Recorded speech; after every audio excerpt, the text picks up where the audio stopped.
est tout le temps en train de courir après tout. On est dans une roue de hamster perpétuelle. On se pose même plus trop la question de est-ce que ça me fait du bien, est-ce que ça me fait plaisir, est-ce que je le fais pour moi. On est un peu dans un tunnel d'aller toujours chercher le truc d'après. Même si tu veux te précipiter, quand ça fait appel à ta créativité, à créer quelque chose de toute pièce, d'inventer un nouveau concept, tu peux pas forcer ton cerveau ou ta créativité ou ton inspiration à aller plus vite. Et le syndrome du j'ouvre mon ordi, il faut absolument qu'aujourd'hui j'ai inventé tel truc, produit tel truc, ça ne marchera pas. On se retrouve aujourd'hui pour un nouvel épisode de podcast et aujourd'hui j'accueille Lauriane qui a créé l'entreprise Zen Escape. Lauriane va vous raconter son parcours, c'est passionnant. On va aussi surtout parler d'entrepreneuriat comme d'habitude, mais on va parler l'entrepreneuriat quand ça fonctionne et quand on a besoin de se réaligner, de faire d'autres choses, que nos priorités changent tout simplement. Salut Lauriane. Salut Alexandre. Ça va ? Ouais, merci de me recevoir. Bienvenue sur le podcast. Je suis ravie de t'accueillir au micro du podcast. C'est un sujet finalement que j'avais encore jamais abordé jusque-là, mais avant d'aller dans le vif du sujet, est-ce que tu peux te présenter, nous dire qui tu es, ce que tu fais, depuis combien de temps, tout ça. Ouais, écoute, donc je suis Lauriane, j'ai 38 ans encore pour quelques temps, et j'ai fait un début de carrière, on va dire, assez classique, école de commerce, premier poste, ascension dans l'entreprise, etc. J'étais dans les ressources humaines. Donc voilà, j'avais un beau parcours bien tracé, on va dire. Et à 30 ans à peu près, j'ai claqué la porte. Je me suis dit que j'avais besoin de plus de sens dans ce que je faisais. Okay. J'avais un métier qui était très intéressant, mais je trouvais plus le sens de pourquoi je me levais le matin. Vraiment le truc un peu qui devient classique à force. Ouais. Et je suis partie un peu sans filet. Qui devient classique ou qui a toujours été et dont on parle plus maintenant. C'est ça, et qu'avant les gens s'autorisaient peut-être moins. Ouais. Et donc, je suis partie sans filet parce que je savais pas ce que je voulais faire d'autre. Ok. Je me suis dit, je sais que je veux plus faire ça, mais par contre, je sais pas quoi faire d'autre. Donc, démission, rupture conventionnelle. Rupture conventionnelle, ouais. J'ai eu la chance de partir en rupture conventionnelle. Ouais, mais c'est bien, ça laisse l'espace pour se dire qu'est-ce que je fais. De toute façon, c'était un peu une condition sine qua non de m'autoriser à ça, parce que financièrement, on a quand même la chance d'avoir ces dispositifs-là en France. Et du coup, mon entreprise, à l'époque, m'a aidée à partir en ce sens-là. Et ce qui m'a permis, donc là, on est en 2019, heureusement, juste avant Covid, je ne savais pas, mais heureusement, je me dis, tiens, je vais aller me former au yoga. Alors, c'était pas tant pour devenir prof, enfin, pas tant pour enseigner, mais en fait, c'est que je voulais faire une espèce de reset, une retraite de yoga un peu longue, plus d'une semaine. Et en fait, très rapidement, on se rend compte que plus d'une semaine de retraite de yoga, c'est des formations de profs. Et je me suis dit, pourquoi pas, finalement, je vais apprendre quelque chose de nouveau, c'est chouette, voilà. Mais sans vraiment la pression de te dire, ok... Ah, ouais. Mais à l'époque, je comptais pas du tout m'en servir. Là, je spoil un peu, mais... T'as spoilé carrément. Voilà, j'ai spoilé carrément. Mais à cette époque, je le fais pour moi, en me disant, je vais me faire une retraite de yoga d'1 mois dans la jungle au Costa Rica, ça va être merveilleux comme reset et comme... pour amorcer un nouveau chapitre encore inconnu. Et puis, si au passage, je peux apprendre quelques skills et puis... juste le plaisir d'apprendre. Donc, je pars me former en tant que prof de yoga, en me disant, je m'en servirai pas professionnellement, mais peu importe. Je continue mon voyage, tout ça. Et puis, en rentrant en France, je fais un bilan de compétences un peu 2.0, c'est-à-dire un bilan de compétences où, en fait, on cherche à savoir pourquoi on est fait, dans le sens quelle est la mission qu'on veut porter dans le monde, et pas le bilan de compétences old school qui est, t'aimes les animaux, t'as qu'à être vétérinaire, quoi. Là, c'est un peu plus le côté, qu'est-ce qui te choque dans le monde, qu'est-ce qui t'embête dans le monde, dans la société, et auquel tu voudrais pallier à ton échelle, avec ta petite pierre à l'édifice. Et je me suis rendu compte que moi, ce qui me paraissait fou dans notre société actuelle, c'est qu'on est tout le temps en train de courir après tout. On est dans une roue de hamster perpétuelle. On se pose même plus trop la question de est-ce que ça me fait du bien, est-ce que ça me fait plaisir, est-ce que je le fais pour moi. On est un peu dans un tunnel d'aller toujours chercher le truc d'après, l'achievement entre guillemets d'après. Ouais. Mais je trouve que les réseaux sociaux ont beaucoup apporté ça. Ouais, parce qu'en fait, tu vois, les les accomplissements, réussites des uns des autres, sans voir d'ailleurs l'autre revers de la médaille. Et en fait, du coup, t'as effectivement toujours l'impression qu'il y a d'autres choses à accomplir, sans savoir ce que toi tu veux vraiment au fond de toi. C'est juste, tu suis le move, tu dis elle a fait ça, ça a l'air cool, du coup, hop, je le rajoute à ma liste des rêves. Mais est-ce que c'est un truc dont toi tu voulais c'est vraiment exactement ça. Est-ce que tu voulais vraiment l'accomplir ou pas, quoi? Mais carrément, mais tu sais que c'était arrivé à un point dans ma petite vingtaine, on va dire, c'était Facebook en pleine explosion et tout ça, et je voyais tout le monde qui courait, tu sais, s'inscrivait pour des marathons et tout, et sur ma bucket list de vie, je m'étais dit, je veux courir un marathon et tout, et je l'ai retrouvé il y a pas longtemps, je me suis dit, mais n'importe quoi, je déteste courir. Ça a l'air cool. Il est hors de question que je cours plus de 5 kilomètres. À quel moment je me suis dit que c'était quelque chose qui pouvait m'appartenir comme objectif ou comme rêve, quoi. Après, c'est aussi un âge où on se cherche beaucoup, et d'ailleurs, exactement. Toute la difficulté aussi dans l'éducation de nos enfants avec les réseaux sociaux, c'est que tu te construis vachement à cet âge-là, et du coup, quand tu te construis par le biais de parcours d'autres personnes qui ne t'appartiennent pas, c'est toujours compliqué. Mais là, on dit ça, j'ai l'impression de parler comme une vieille. Ouais, non, c'est ça. Non, mais même sans avoir non plus beaucoup de recul sur la vie, mais je trouve que déjà, on nous apprend pas forcément à nous écouter dès le départ et dire, mais toi, qu'est-ce que tu as envie de faire? Ne serait-ce que, en plus, selon les familles, tout ça, même ne serait-ce qu'au niveau des études, du parcours, on se pose pas trop la question, il faut faire ci, il faut faire ça, il faut avoir tel accomplissement, il faut avoir tel, je sais pas, diplôme ou je ne sais quoi. Et en fait, je trouve qu'aujourd'hui, j'ai beaucoup observé, en tout cas, même autour de moi, des gens qui passaient, par exemple, toute leur vingtaine, à minima, à courir après des objectifs et des rêves qui n'étaient pas les leurs, et qui se retrouvent à soit prendre le mur du burn-out ou du bore-out ou de tout ce qu'on veut, qui, à un moment donné, en tout cas, il y a une espèce de perte de sens énorme. Alors moi, j'ai eu la chance de ne pas aller jusqu'au burn-out, mais la question du sens, de me dire mais pourquoi je fais les choses, ça par contre c'est quelque chose qui m'a toujours un peu questionnée, et là vraiment il y a eu ce moment où je me suis dit voilà, donc ce qui m'a amenée à démissionner, à partir du monde corporate, et qui m'a poussée à me dire mais voilà, qu'est-ce qui m'interpelle dans la société, quelle est la fracture entre guillemets à laquelle je veux répondre, et en fait cette espèce de course de hamster perpétuelle. Et tu vois, ce côté, je me disais, mais je me rappelais de moi dans ma vie professionnelle, me dire, j'attends le week-end, ok, j'attends les vacances, j'attends quoi, on ne sait pas, mais en tout cas, je profite pas au jour le jour, parce que au jour le jour, je me dis genre, vivement le week-end, j'en peux plus, on est mercredi, c'est quand vendredi, et puis en même temps, vendredi. Pas être dans l'instant présent, c'est un truc dont on parle beaucoup. Après, les gens disent, développement personnel, gratitude, nanana. Mais en attendant, ça révèle quand même quelque chose, c'est qu'on prend plus le temps d'apprécier les moments dans lesquels on est. Et quand tu as pris ce pli-là, c'est vachement difficile d'y revenir. Mais c'est hyper dur. Est-ce que le yoga t'a apporté ça, du coup? Parce que, du coup, c'est une pratique que tu découvres, toi, en tant que pratiquante, je ne sais même pas comment on dit. Ouais, c'est ça. Oui, moi, alors, je faisais déjà du yoga depuis longtemps, avant de me former en tant que prof. Mais oui, c'est sûr que c'est une pratique qui aide un peu à se recentrer. Mais j'allais dire, il y a presque un biais que j'ai découvert aussi, qui était... tu te cases ton cours de yoga dans ton planning de hamster dans la roue, et limite tu le fais même plus en conscience, t'y vas parce qu'on est mardi 18h, c'est ton cours de yoga, c'est comme ça, t'y vas, t'arrives en courant. Le nombre d'élèves que j'ai qui arrivent en courant avec leur téléphone à la main à côté de leur Apple Watch ou les montres connectées, on va dire, ou qui passent leur cours à regarder leurs notifications et tout, et j'ai envie de dire mais au secours, t'as une heure pour toi. Tu prends une heure pour toi, puis en fait, tu le prends pas vraiment, quoi. Profite, pose-toi juste avec toi-même. Il y a je me rends compte qu'il y a beaucoup de personnes qui arrivent même plus à se poser avec elles-mêmes. Et je rencontre beaucoup de femmes, surtout, qui se disent, mais en fait, je saurais même pas quoi faire si j'avais du temps pour moi. Parce qu'en fait, j'ai perdu l'habitude, et je saurais même pas quoi faire si j'avais une journée devant moi, quoi. Et c'est à ça que j'ai voulu un peu répondre. Et donc, je lance là, je me dis, ok, donc ça, c'est ce à quoi je veux répondre. Ce que j'aimerais faire, moi, c'est travailler un peu dans tout ce qui est... je voulais travailler un peu en mode projet, un peu en mode événementiel.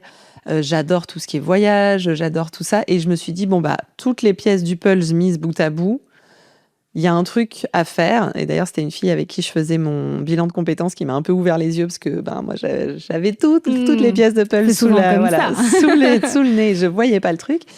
Et en plus, cet été-là, je cherchais pour moi un séjour type stage de yoga, mais pas le stage de yoga où on se lève à 4h du mat en silence et à jeun, et où où la promesse de vente, c'est 6 heures de yoga par jour et tout ça. Je me suis dit, ah non, au secours, j'ai pas envie de ça. Je voulais juste des vacances, bien-être, détente, avec du yoga, mais pas que. J'avais pas envie de jeûner, j'avais pas envie enfin voilà, j'avais pas envie de ça. Donc il y a des moments de vie où c'est totalement appréciable, j'imagine, mais en tout cas là, j'avais pas envie de ça. Et c'était au même moment où je me disais, mais qu'est-ce que je vais faire de ma vie? Et là, en fait, c'est apparu du coup comme assez évident de se dire, bah en fait, je vais créer des séjours, des vacances, des parenthèses pour les gens qui cherchent ce que moi je cherche, parce que si je cherche ça, je dois pas être la seule. Bah, c'est clair. Je me dis, il doit bien y en avoir des gens comme moi qui ont envie de se faire du bien, de prendre du temps pour eux, de ralentir, sans pour autant tomber dans les extrêmes. Et surtout que ce que j'observe, c'est que les extrêmes, c'est jamais bon. Et quand tu es dans ta roue de hamster et que tu te dis, allez, je vais aller faire une semaine de retraite silencieuse, jeûne, 4 heures de yoga par demi-journée, je me mets à fond dedans, et puis après je repars dans ma vraie vie qui ne peut absolument pas accommoder ce genre de pratique. Tu peux pas réalistement conjuguer ça de façon pérenne, donc du coup tu fais des extrêmes. Moi j'ai vu après du coup spoiler, j'ai créé les séjours, mais j'ai eu des clientes qui me disaient, mais moi j'ai déjà testé les séjours de jeûne, tout ça, mais alors je suis pas du tout en train de critiquer parce que c'est top, hein. Enfin ça peut être vraiment mais puis quelque chacun chose qu'on ses besoins, cherche. de toute façon, Voilà, il y a des besoins pour chaque type de personne, heureusement. C'est exactement ce que je dis à mes clientes à chaque fois. Je leur dis, il faut prendre ce qui vous appelle et ce qui fait sens pour vous. Encore une fois, le sens. Mais donc cette personne m'a dit, je l'ai fait parce que c'était le truc à la mode, donc j'y suis allée. Et résultat, j'étais, je sais plus si c'était un truc de jeûne ou un truc très très light en mode, pas pour épicurien quoi. Et elle m'a dit, je suis allée au McDo, je me suis fait un énorme menu maxi best-of. Parce qu'en fait, j'avais la dalle, j'en peux plus, et c'était pas vraiment un choix qui était le sien en plus, c'était son choix, mais c'était pas comme mon marathon à moi là, pour elle, c'était vraiment un but qui n'était pas le sien.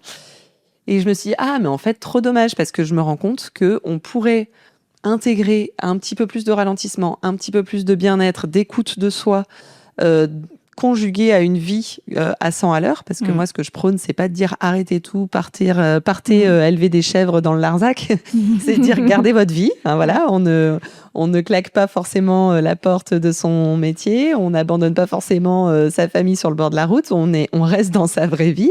Mais par contre, on peut intégrer un petit peu plus de je me pose. Ouais. Voilà. Et donc, j'ai créé ma boîte. La tagline que j'adore. J'ai créé ma boîte qui s'appelle Zen Escape.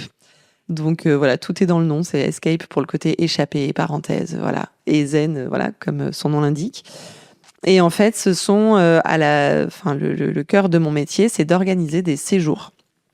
Bien-être pour épicuriens. Donc, le pitch ascenseur que j'aime bien utiliser, c'est quand on me demande ce que je fais dans la vie, c'est que je dis j'organise des séjours yoga, montagne, apéro. Donc là, les gens font mais voilà, tout est dans la tagline, parce que là, j'organise des séjours yoga. Bon, vu, revu, ok, pas fun. Et quand je finis par apéro, généralement, les gens, et puis les gens retiennent aussi, c'est ça qui est drôle. Ah oui, t'es la fille qui organise des séjours yoga apéro.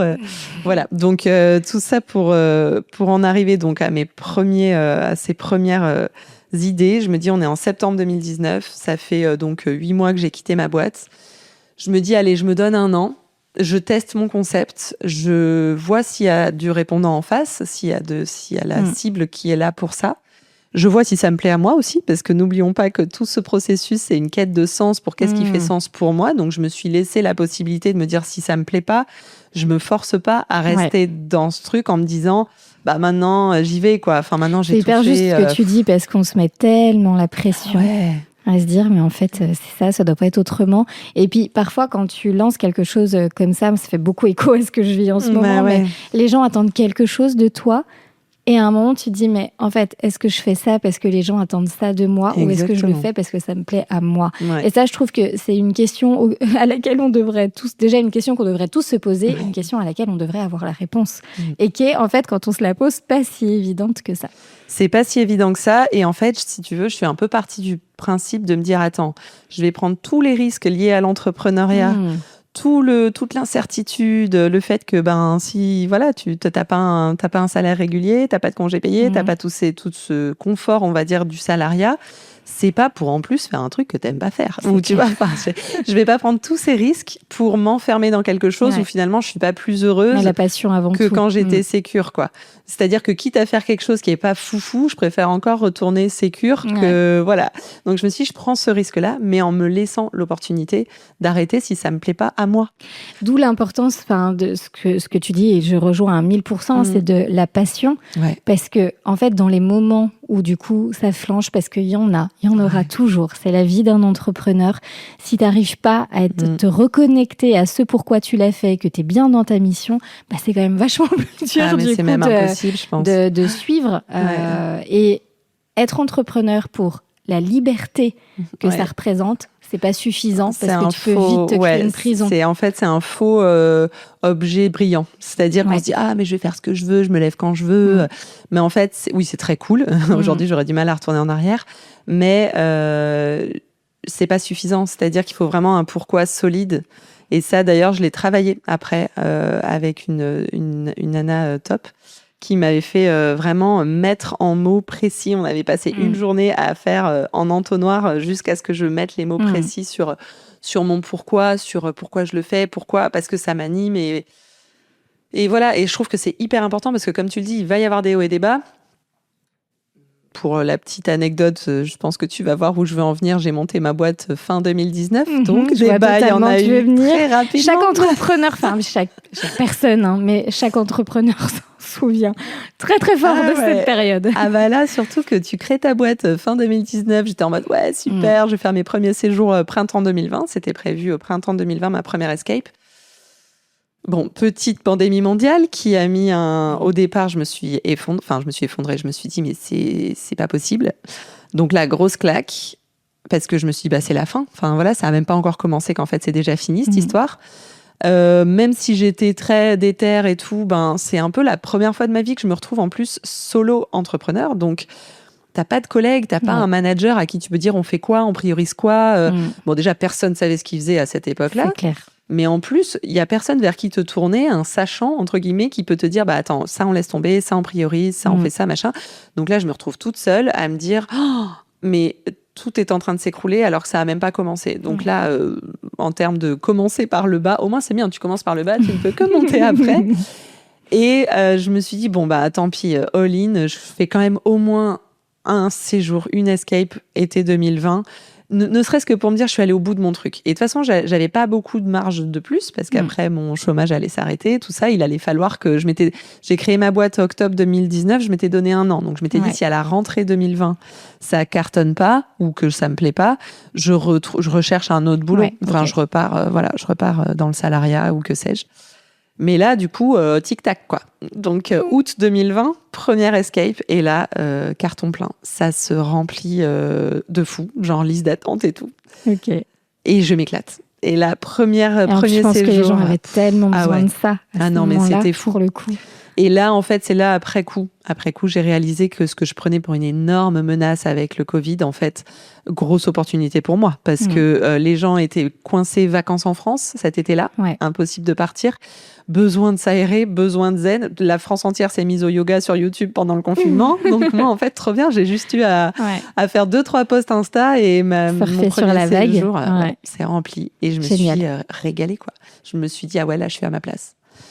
Voilà, donc à partir de là, c'était parti. Qu'est-ce que c'est bon, cette sensation. Mais quand tu ressens ça, que tu as l'impression d'avoir mis un pied un peu dans le reste de ta vie, quoi. Ouais, mais vraiment, c'était vraiment ce sentiment de me dire, j'étais crevée. Je me rappelle le dernier jour du premier séjour qui durait pourtant que 3-4 jours, ce qui aujourd'hui me paraît classique, mais le forcément premier... la pression. Mais je me suis endormie à 18h30, quoi. Je me suis couchée à 18h30, les guests sont partis, genre fin d'après, mais je me suis couchée à 18h30, j'ai fait le tour du cadran. Quand c'est comme ça, c'est l'adrénaline qui te fait tenir. Qui drop, et voilà, et c'était parti, et à partir de là, du coup, je me suis dit, la question se pose pas, j'y vais.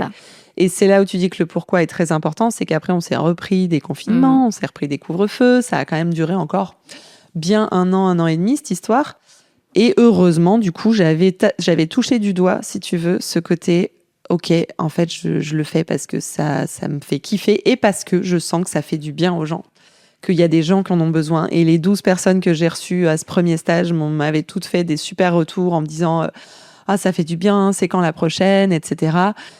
Et du coup, ça m'a porté pour toutes les difficultés, parce qu'après, il s'est quand même enchaîné une période où j'annulais quand même un stage sur 2, la première année et demie, parce qu'à chaque fois, on se prenait des reconfinements, des trucs comme ça. Mais ça m'a permis, du coup, de tenir. Et du coup, ça c'est devenu vraiment le cœur de mon activité, de faire des séjours yoga. Et je suis montée jusqu'à une dizaine par an. J'avais même pour objectif presque 12. J'avais pour objectif 12 par an. Mais voilà. Ça draine une énergie, c'est beaucoup de communication en amont, etc. Ouais. Donc, entre 2020 et 2025, tu tournes sur ce modèle-là, ce régime-là. Ouais, quasiment, jusqu'à, en fait, 2024, début 2024, j'ai eu un petit garçon. Et du coup, ça a mis forcément une petite pause. Je me suis octroyée 6 mois de congé mat.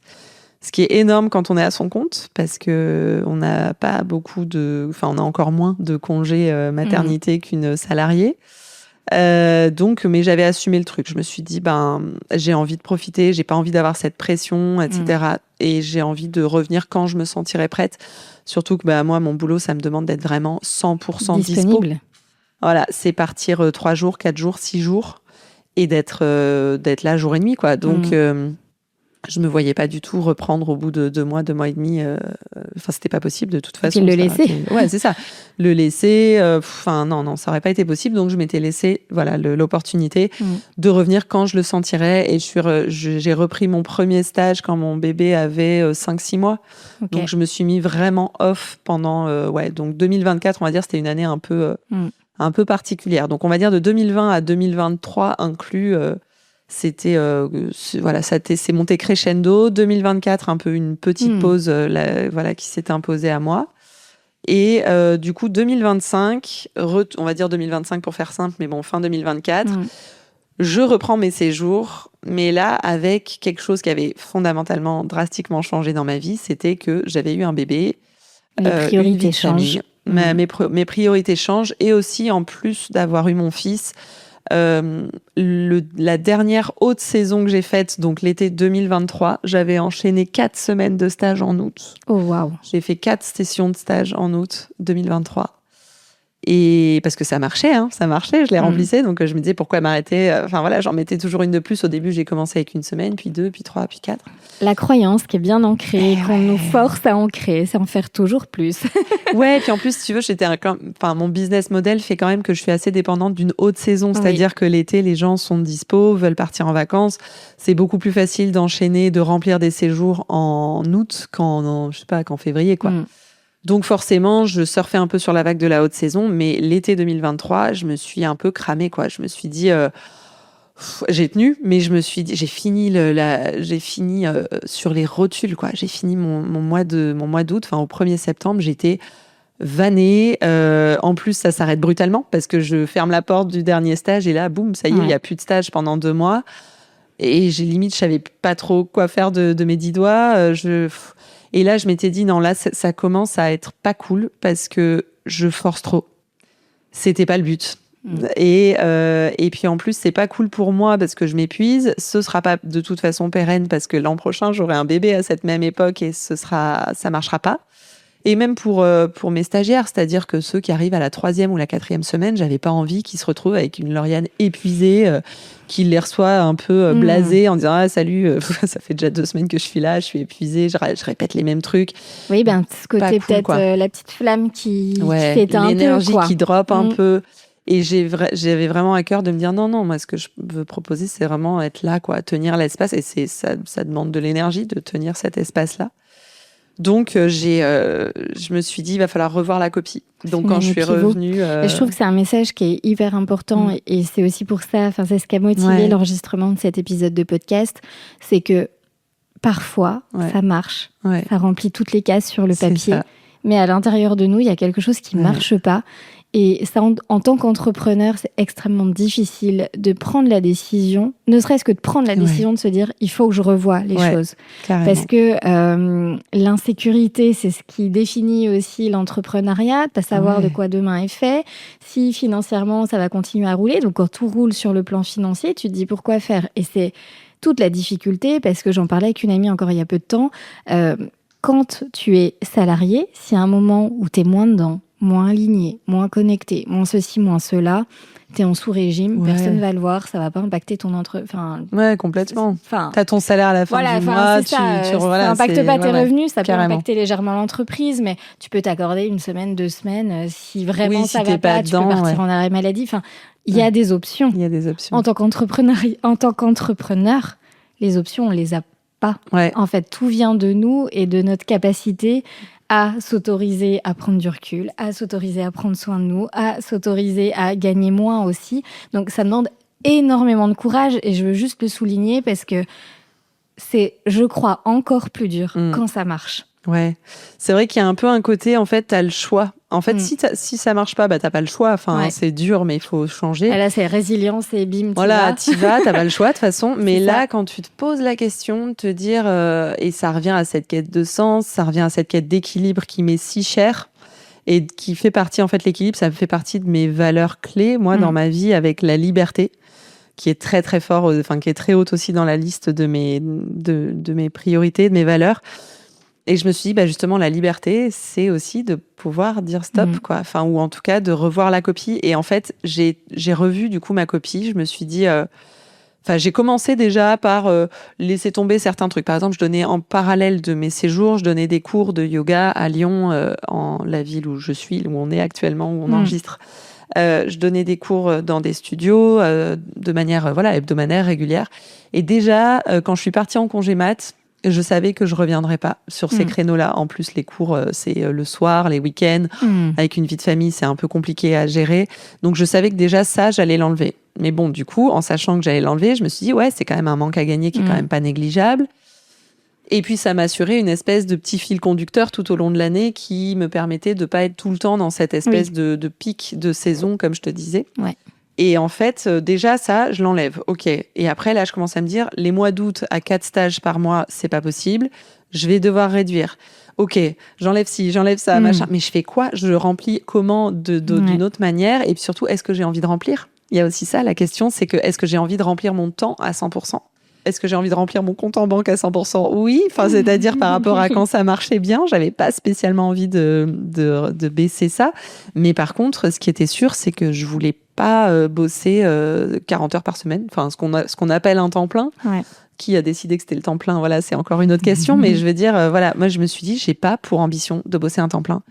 On entend beaucoup, quand t'es entrepreneur, si tu veux que ça marche, faut bosser des milliards d'heures par semaine, par jour. Faut se coucher très très tard, sinon ça marchera pas. Et pareil, moi je me suis dit, j'ai pas quitté le confort. Puis pardon, mais avec quelle énergie ? C'est ça. En fait, quoi.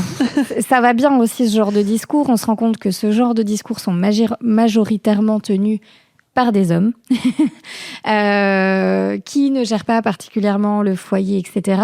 Il faut aussi se rendre compte qu'à un moment, la vie de femme est composée de plein de choses. On est fait de sorte à être cyclique. On a des enfants, une vie de famille, un foyer, une charge mentale. Quand bien même en pensent certaines personnes.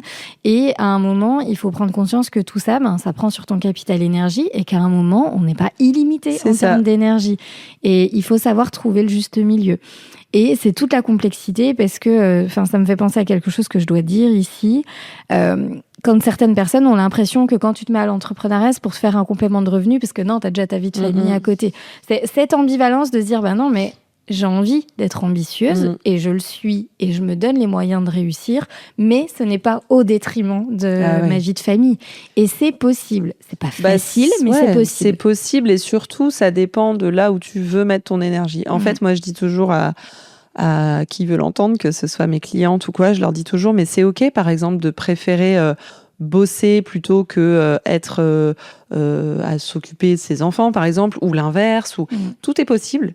Mais par contre, il faut vraiment imaginer, je trouve, l'énergie un peu comme si on te donnait un budget en début de journée, en début de mois. On te dit, des fois, c'est plus facile à se représenter, par exemple, avec des choses plus tangibles. Par exemple, on te donne, je sais pas, 100 € en début de journée. Et on te dit, t'as 100 €, mais pas 1 € de plus. Et tu dois aller les dépenser. Si au départ, tu te dis pas, bah tiens, je vais octroyer tant pour des achats pour ma famille, tant pour moi, tant pour ceci, tant pour cela. T'arrives à la fin de la journée, il y a de grandes chances que si tu t'étais dit ah bah je prendrai ce qui reste comme argent, comme énergie, eh ben déjà il y a fort à parier qu'il y en aura plus pour toi. Ouais. Et puis en plus, si tu te disperses, il y aura pas plus que ces 100 € qu'on t'a demandé, qu'on t'a donné le matin. C'est Il y aura hyper pas plus intéressant que- comme image voilà. et comme exercice. Je pense que c'est hyper révélateur. Bah, c'est ce que je me dis. Parce qu'en fait, c'est difficile. L'énergie, tu te dis toujours, ouais, je taperai dans mes réserves, tu vois, ou oui, si j'ai bossé 10 heures dans la journée, puis que mes enfants viennent me solliciter, Bah, c'est machin, comme ou j'ai ça un que tu pètes un imprévu, câble et que t'en voilà. peux plus là, et que t'es là, voilà. mais genre lâchez-moi la grappe. C'est ça, c'est les moments où tu étais en surchauffe. Et bon, bah, je prendrai peut-être un peu de temps pour moi. Ah, bah non, il y en a plus. Bon, bah, tant pis, allez, on remet un sou dans la machine et c'est reparti pour demain. On verra ça au mois La d'août. même chose. Voilà, c'est ça, on verra ça plus tard. Et donc, ça, moi, je me dis toujours, voilà, si c'est pas tangible en tant qu'énergie, il faut prendre quelque chose qui est plus palpable et de voir comme un petit budget, en fait. Voilà, on te donne un budget, un capital énergie en début de journée, en début de semaine. Libre à toi de le dépenser comme tu veux. Hein. Il y en a qui vont préférer dépenser de là plutôt que là, c'est OK. Mais juste, faut en avoir conscience parce qu'en fait, c'est pas illimité. Ouais. Et c'est surtout que si tu te dis non, mais je prendrai ce qui reste, il n'en restera pas, en fait. Donc ça m'est un peu apparu comme une évidence et je me suis dit, bon, là, il va falloir faire des choix. Parce que moi, j'ai envie de voir en plus mon fils grandir, j'ai envie de pouvoir le garder quand même avec moi. Je n'ai pas envie Enfin bref, j'ai envie de le garder un peu plus que les week-ends, etc. Et donc arrive ce moment où c'est un peu le gouffre, le vide, parce que je me dis, mais je fais quoi ? Et là, je passe plusieurs semaines, plusieurs mois à me dire, bon, faut que je revienne sur le devant de la scène, faut que je revienne vraiment de mon congé mat qui commence à s'étirer en longueur. Il faut que je fasse quelque chose, mais quoi ? Et là, un peu la page blanche. La page blanche, complètement. Syndrome de la page blanche. Donc, je mets un petit message sur mes réseaux sociaux de Zen Escape et je dis, est-ce que quelqu'un connaît des ressources, des podcasts, des formations, des coachs qui peuvent avoir cette propension à m'aider à passer ce step, parce que là je me suis dit en fait j'y arriverai pas toute seule, je vois pas, j'ai la page blanche devant le nez mais je ne vois pas quel est le next step. Et dans mes messages, quelqu'un me dit oui, moi je connais Alexandre Roux, l'Académie 100K. Ok, je dis je connais pas, je vais voir, et là je tombe. Tu me l'avais jamais trop raconté cette histoire. Je trouve ça fou. J'ai compris où tu voulais en venir petit à petit, mais j'étais là. C'est quand même assez incroyable. DM dans mon Instagram où j'avais mis une petite boîte à questions. Tu sais, quelqu'un a juste mis Alexandre Roux. Bon. Ouais. Et j'ai eu plusieurs. Et il s'avère que c'est noms. une amie d'une amie que je ne connais pas vraiment en plus. Qui a juste croisé. Donc c'est assez fou. C'est fou, ouais. Et j'ai reçu plusieurs ressources comme ça. J'ai checké un peu les noms qu'on m'avait donnés.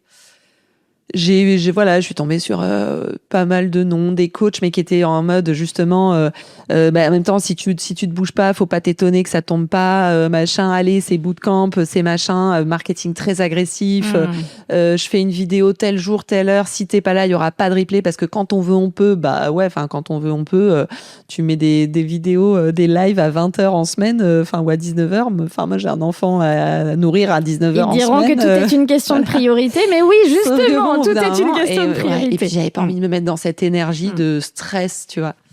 Et donc je tombe sur Alexandre Roux, l'Académie 100K. Et là je me dis mais ça me parle tellement. Le côté justement faire un business qui est pas au détriment de ta vie, quoi. Et au contraire l'inverse, de pas mettre ta vie au service de ton entreprise, mais l'inverse. Je me suis dit mais oui, exactement, c'est exactement ce que je prône, c'est exactement ce que j'incarne. Et donc donc du coup j'ai rejoint l'Académie 100K l'année dernière. Et ça m'a permis de vachement cheminer là-dessus et de me dire, en fait, je suis à un tournant de ma vie. Comme tu dis, ça fonctionne bien, ça marche. Mais j'ai envie d'ajuster. Et puis aussi parce que j'ai eu un enfant, mais aussi parce que, ça fait 7 ans maintenant que j'ai presque 7 ans que j'ai monté ma boîte. Il se passe des choses aussi. Il y a des fins de cycle. Il faut aussi accepter qu'il y a des moments où on trace, et puis après, c'est cyclique et puis c'est OK, quoi. Ça va, je l'avais bien en tête. Mais par contre, j'avais besoin du petit coup de pouce mindset et puis un peu stratégie de me dire comment je pallie au fait que je vais réduire la voilure. Et surtout, assumer d'aller réduire la voilure. Ouais. De dire, en fait, je vais l'annoncer, quoi.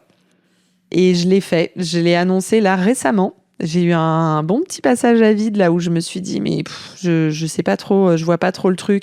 Tu sais, c'est un peu ce côté justement, on te pousse à être ambitieux, à faire toujours plus, et presque on va te dire tu régresses si jamais tu te dis à toi-même aussi, parce que les gens s'en foutent en fait, très honnêtement. Je pense qu'il y a que moi qui me disais ça, mais ce côté non mais régression quoi. J'ai monté progressivement, j'avais fait première année 2-3 stages.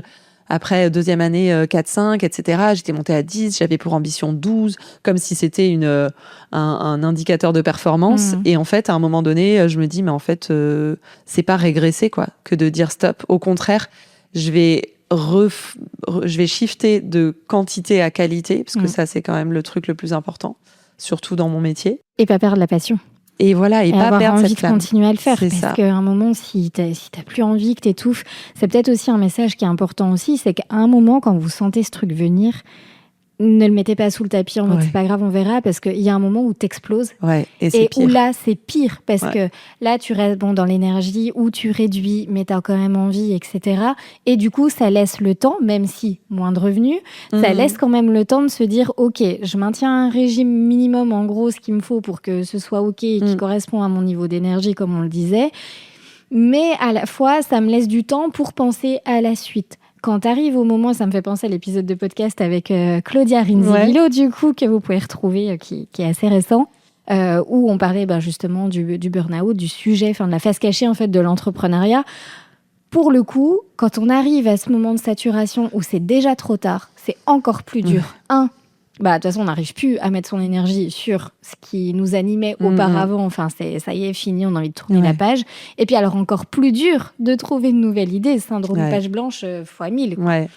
Ah ouais, non, mais c'est clair. C'est que je pense qu'il y a un point de non-retour qu'il ne faut pas atteindre. Quoi.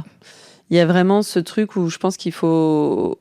C'est difficile de se dire à quel moment est-ce que c'est stop, à quel moment est-ce que je pourrais encore un peu pousser le truc. C'est super difficile, mais en fait... je me suis dit, je vais choisir de le voir comme étant déjà un gage de qualité pour mes clients, pour mes séjours. J'ai pas envie de faire du à moitié x10. Je préfère faire du full énergie, disponibilité x5 ou 6 par an plutôt que x10 ou 12. Puis la rareté, accessoirement, crée l'envie. En plus, créer la rareté, parce que on va pas se mentir, avec le contexte un peu actuel, économique, tout ça, c'est plus le post-Covid où tout le monde... dépenser les yeux fermés pour des séjours zen en montagne, là, c'est plus la même chose aussi. Il faut s'adapter aussi à ce type-là de réalité. Et puis, c'est surtout que je me suis dit, là, je me fais le cadeau de choisir un peu, de garder que mon best-of. Donc, c'est-à-dire que j'ai fait une analyse très froide et rationnelle, de prendre mes chiffres, de me dire tel et tel séjour, ça fonctionne moins, ça dégage. Mais il y avait aussi ce côté, je vais garder mes séjours préférés, ceux où j'ai hâte d'y être, ceux où je me dis trop bien. Parce qu'à la base, j'ai créé chacun de mes séjours en me disant, si moi j'étais cliente, qu'est-ce que je voudrais trouver ? Où est-ce que j'irais ? Enfin, si je lisais le programme, je me dirais ah ouais, j'ai trop envie de m'inscrire. Voilà. Et en fait, je crée chacun de mes séjours comme ça, sur cette base-là. Et du coup, je me suis dit en fait, je vais garder ceux où moi-même j'ai envie de participer. Et ceux où justement cette flamme est là de me dire, quand j'y suis, de me dire waouh, c'est mon job, quoi. Je suis payée pour être là, c'est dingue. L'alignement, encore et toujours. L'alignement où je me dis, mais il y a des moments comme ça des épiphanies, et ça m'arrive souvent. En plus, quand je suis en escape, justement, alors je suis focus, je suis dans mon tunnel un peu de productivité, je suis sur le pont. Mais il y a des moments comme ça de grâce un peu où tu vois, il y a des fois, je suis sur mon paddle, sur un magnifique lac en Haute-Savoie, sublime, et je me dis, non mais les gens payent pour faire ça, moi je suis payée pour faire ça, quoi. Bon, accessoirement, je suis en train de bosser, mais je me dis, mais c'est dingue. Et en fait, je voulais garder cette flamme-là, je voulais garder ce truc-là, cette espèce de petit truc où on aurait dit à la petite fille, à la Lauriane de 15 ans, mais tu sais qu'un jour, tu seras payée pour faire ça, et qu'elle se serait dit, l'a lu, quoi. Enfin, genre, ok. Donc, je veux garder ça. Et donc, en fait, c'est ce vers quoi je travaille aujourd'hui. Et quand on parle, du coup, ça m'anime la vachement. passion, cette petite flamme, cette grande flamme, même là. Ouais, c'est ça. C'est que là, c'est vraiment la petite fille qui se dit « Waouh, mais c'est trop cool !» Mais Donc, c'est de revenir à ça, quoi. Tu sais, j'ai un ami qui me disait là, parce que je lui parlais aussi, moi, des prises de conscience, de mon besoin de remettre aussi vraiment de l'alignement dans tout ce que je fais, etc. Parce que parfois, on se fait un peu aspirer par tout ce qui se passe. Ouais. Et il me disait, faut remettre ça à la place du business. Et pour le coup, en fait, je suis tellement pas d'accord avec ça. Parce que alors, on a tous nos façons de fonctionner, mais moi, si je remets ça à la place de business froidement, en mode je suis juste là pour faire du chiffre d'affaires et pour que ça me paye à la fin du mois, ciao, pour moi, c'est presque comme un salariat avec les difficultés en plus. Donc, pour le coup, moi, à ce moment-là, ce qui est revenu, c'est non, en fait, j'ai juste envie d'être alignée, de prendre du plaisir dans ce que je fais et qu'il y ait cette passion. Et je sais qu'à chaque fois dans mon parcours d'entrepreneur où j'ai été le plus passionnée, c'est là où en plus j'ai eu le plus engagé. Donc pour le coup, pour faire le lien quand même avec ce que tu dis, que cette passion, cet alignement, c'est indispensable. Tu le dis souvent, cette énergie de service, cette énergie de... Je suis dans ce que j'aime faire, tout s'aligne. Alors que quand c'est poussif, quand tu forces un peu le truc, il n'y a rien de bon ne sort de ça. C'est clair. Donc voilà, donc c'est un peu où j'en suis aujourd'hui, c'est que j'ai assumé le truc, j'ai annoncé que désormais il y aurait plus que 5-6 escapes par an, 5-6 séjours par an. Et en même temps, du coup, c'est déjà pré-rempli du coup pour l'été à vitesse grand V, parce que je pense que les gens ressentent ça aussi. C'est ça. C'est ça, c'est que là j'ai lancé mes séjours en disant il n'y en aura pas plus que ça.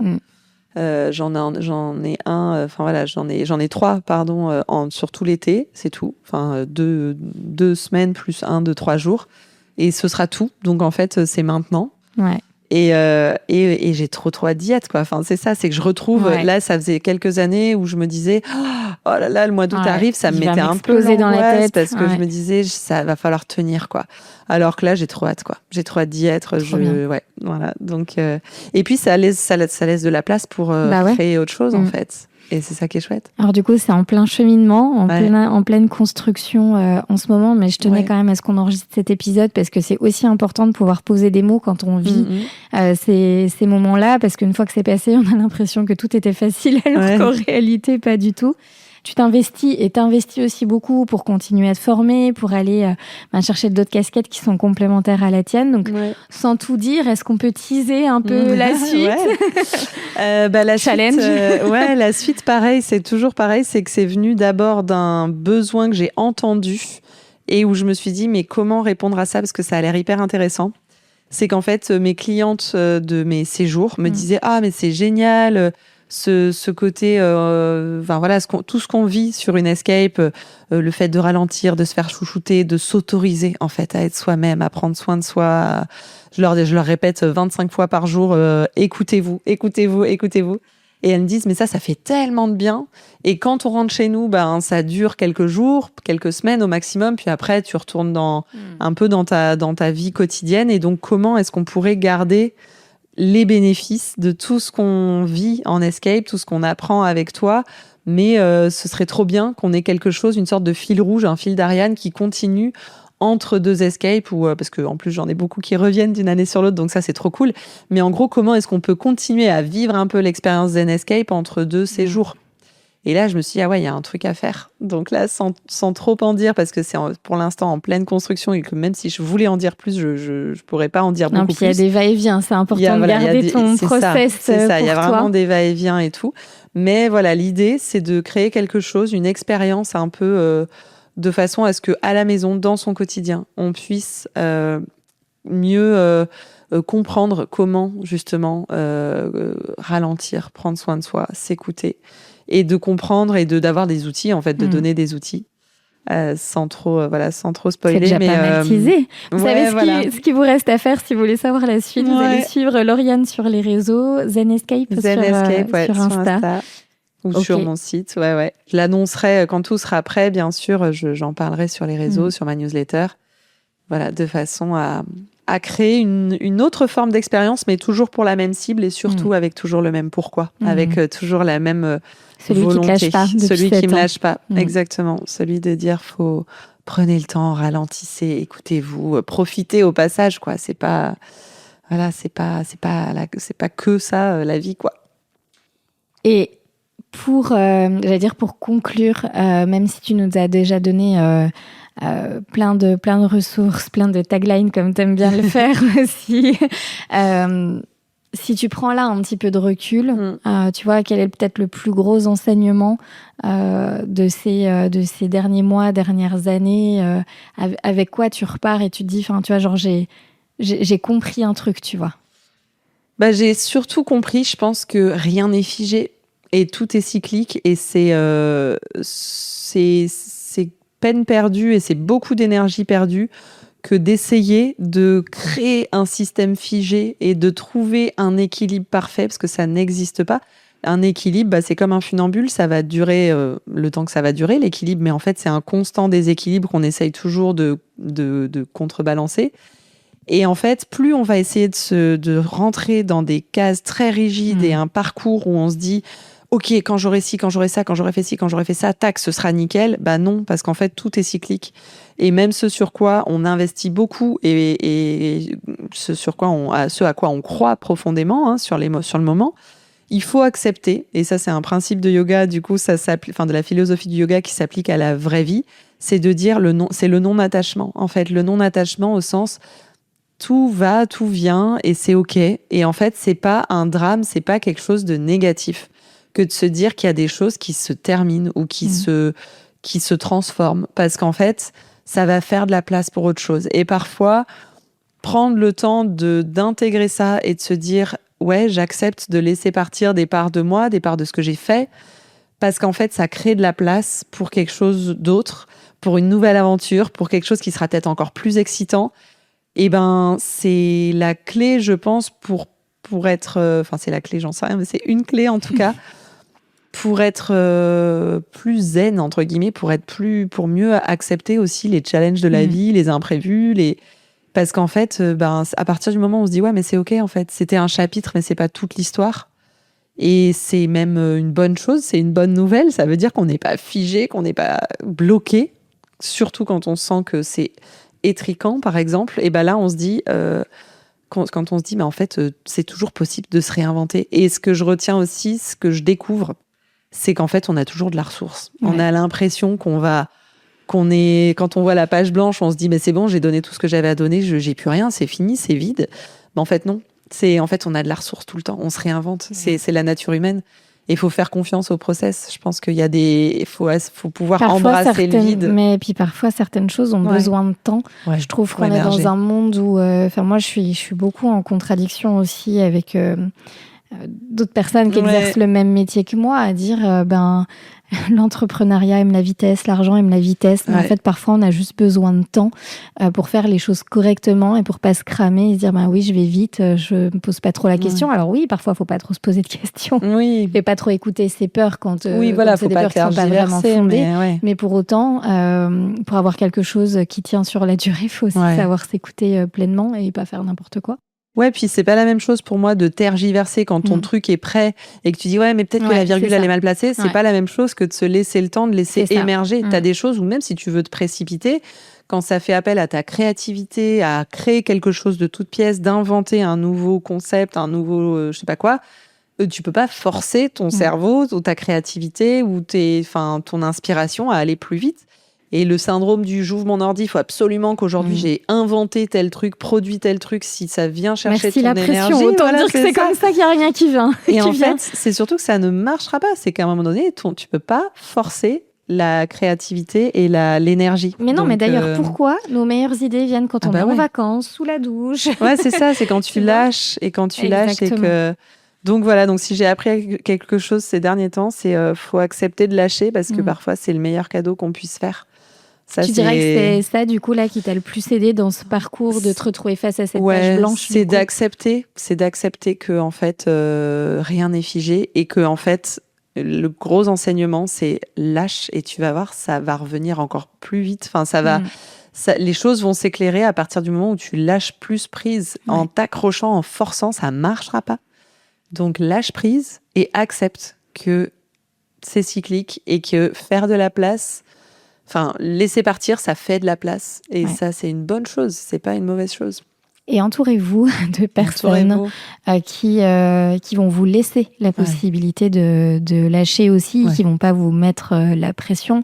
C'est aussi pour ça que je tiens autant à cette dynamique de groupe dans l'Académie 100K, c'est que ensemble on se comprend, on parle le même langage et que à un moment, je pense souvent à ma mère dans ces coups de temps-là, où pour le coup, elle n'est pas entrepreneur, donc on se comprend pas vraiment sur tout. Et en fait, juste d'être face à des personnes qui t'écoutent, qui te comprennent, et en fait, c'est déjà vachement aidant. Ah mais complètement. Et moi, ça a été vraiment une ressource inestimable ces derniers temps, d'avoir des pairs et des personnes qui vont dire mais c'est ok. Et puis moi aussi je vis ça. Il y a aussi un peu ce que tu disais tout à l'heure, quand tu regardes que les réseaux sociaux, tu te dis ah bah super, tout le monde réussit sauf moi, tout le monde a une best life sauf moi. Et en fait, quand tu as des vrais gens autour de toi qui vivent des choses similaires, voire plus embêtantes, et tu relativises vachement et tu te dis ah mais oui c'est ok en fait, et c'est la vraie vie surtout. C'est surtout que tout le monde vit des moments de doute, etc. Et c'est donc ça c'est une ressource énorme.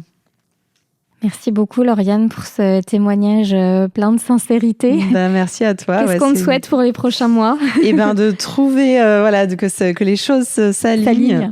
Que les choses s'alignent pour que je puisse justement proposer cette espèce d'écosystème d'offres qui servent le même pourquoi.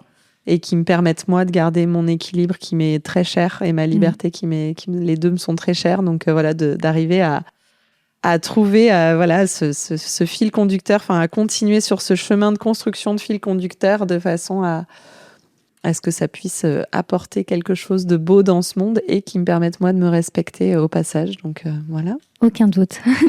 J'espère. Merci mille fois, Lauriane. On te retrouve du coup sur Instagram, comme tu le disais tout à l'heure. On peut s'inscrire à ta newsletter. En tout cas, on a plein d'options pour rester en contact avec toi et savoir quelle est la suite et peut-être participer au prochain séjour, etc. Je mettrai les infos dans la bio. Merci, Lauriane. Avec grand plaisir. À très vite. À bientôt.